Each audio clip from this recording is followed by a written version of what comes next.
Bismillahirrahmanirrahim. It is narrated by Hisham's father from Hazrat Aisha, mother of believers. Allah's Apostle ﷺ used to kiss some of his wives while he ﷺ was fasting, and then she smiled. Bukhari 1928. It is narrated from Hazrat Aisha, mother of believers. In Ramadan, the Holy Prophet ﷺ used to take a bath in the morning after closing fast time for cleaning sexual impurity not from seminal emission in sleep, and would continue his fast.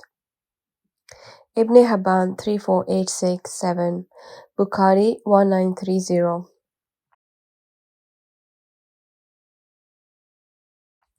It is narrated by Hadrat Hafsa, mother of believers. He ﷺ used to kiss while he ﷺ was fasting.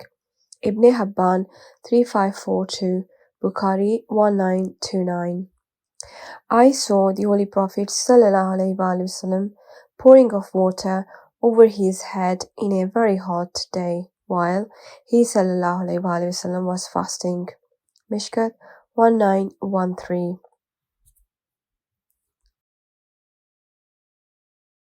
It is narrated from Ibn Abbas that the Holy Prophet ﷺ said, "If I live next year, I will fast the 9th day of Muharram too." Majah 1736.